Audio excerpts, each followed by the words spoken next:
Supreme court ने जिला अदालत के जजों के वेतन और पेंशन को लेकर सरकारों के रवैये पर निराशा जताई है। कोर्ट ने तमाम राज्य सरकारों की तरफ से मुफ्त में बांटे जाने वाले पैसों की तरफ इशारा करते हुए कहा, जो कोई काम नहीं करते उनके लिए आपके पास पैसे हैं। जब जजों के वेतन और पेंशन का सवाल आता है तो आर्थिक दिक्कतों का हवाला देने लगते हैं। तो आइए इस पूरे मामले को आपको विस्तार से समझाते हैं और आपको बताते हैं कि आखिर ये मामला क्यों गरमाया। नमस्कार, आप देख रहे हैं द हिंदी टॉप। मैं हूं आपके साथ उपासना सिंह। आगे बढ़ने से पहले आप हमारे चैनल द हिंदी टॉप को सब्सक्राइब करें, बेल आइकन दबाना ना भूलें ताकि आप तक पहुंचे हर खबर सबसे पहले।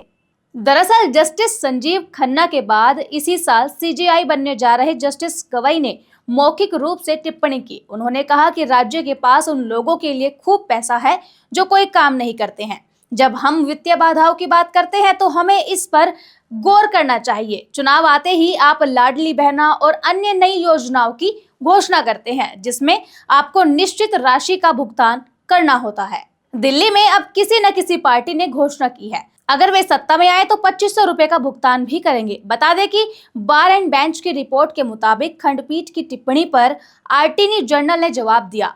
मुक्तखोरी की संस्कृति को एक विचलन माना जा सकता है, लेकिन वित्तीय बोझ की व्यवहारिक चिंताओं को ध्यान में रखा ही जाना चाहिए। दरअसल खंडपीठ ऑल इंडिया जजेस एसोसिएशन की 2015 की उस अर्जी पर सुनवाई कर रही थी जिसमें कहा गया था कि जजों को वेतन और सेवानिवृत्ति लाभ समय पर नहीं मिल रहा। याचिका में कहा गया है कि कई जजों को समय पर वेतन भुगतान से भी वंचित होना पड़ रहा है, जिसके बाद से सुप्रीम कोर्ट की तरफ से ये तीखी प्रतिक्रिया आई। लेकिन सवाल ये उठता है कि क्या सरकार के पास इन सभी योजनाओं के लिए ही फंड है, न्यायपालिका और न्यायिक अधिकारियों के लिए नहीं? क्या ये न्याय का उल्लंघन नहीं है? बताते चले कि सुप्रीम कोर्ट ने यह भी कहा कि जब हम वित्तीय संकट की बात करते हैं तो इसका ध्यान रखना चाहिए कि सरकारें चुनावों के समय मुफ्त योजनाओं का ऐलान करने में क्यों नहीं हिचकिचाती। क्या ये सिर्फ चुनावी सियासत का हिस्सा है? जब चुनाव आते हैं तो राजनीतिक दल बड़ी बड़ी घोषणाएं करते हैं और दावा करते हैं कि वे हर किसी को मुफ्त में मदद देंगे। क्या ये सही है? एक और तो जजों की सैलरी और पेंशन को लेकर वित्तीय संकट का हवाला दिया जाता है, तो वहीं दूसरी ओर मुफ्त की योजनाएं देने के लिए सरकारें बड़ी बड़ी योजनाएं बना रही हैं। बेशक ये एक गंभीर सवाल है, लेकिन सरकार की ये प्राथमिकता वाकई में चौंकाने वाली है।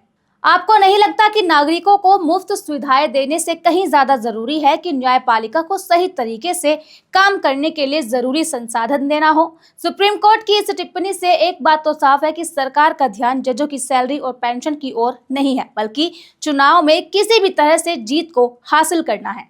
अगर हम बात करें जजों के काम की, तो वो कितना अहम होता है उसे आप इस चीज से समझ सकते हैं कि ये वही लोग होते हैं जो न्यायपालिका की व्यवस्था को सही दिशा में बनाए रखते हैं। जजों के बिना हमारी न्याय व्यवस्था ठप हो जाएगी। बावजूद इसके जजों को समय पर वेतन और पेंशन क्यों नहीं मिल पाती? ये एक वाकई में बड़ा सवाल है। ये बात वाकई में हैरान करने वाली है। एक तरफ तो हमारी सरकारें ये दावा करती है कि मुफ्त योजनाओं से वो गरीबों की और जरूरतमंदों की मदद कर रही है, तो वहीं दूसरी तरफ सुप्रीम कोर्ट इसे महज एक चुनावी हथकंडा मानती है। सुप्रीम कोर्ट की टिप्पणी हमें एक बार फिर से सोचने पर मजबूर करती है कि क्या सरकार अपनी प्राथमिकताओं को सही दिशा में ले जा रही है? क्या सरकार को अपने न्यायिक अधिकारियों को उचित वेतन और पेंशन देने में कोई कसर छोड़नी चाहिए? क्योंकि अगर उन्हें समय पर वेतन नहीं मिलेगा तो वो बिना दबाव के निष्पक्ष रूप से काम कैसे कर सकेंगे? क्या ये सही होगा कि सरकार अपने फंड का सही तरीके से इस्तेमाल करे ताकि लोकतंत्र की सबसे अहम संस्था यानी न्यायपालिका मजबूत बने और सही तरीके से काम कर सके? इस मुद्दे पर आप क्या सोचते हैं? आपकी क्या राय है? कमेंट में जरूर बताएं और ऐसी ही खबरों के लिए सब्सक्राइब करें द हिंदी टॉप। साथ ही हमें एक्स यानी ट्विटर, फेसबुक और इंस्टा पर भी फॉलो करें।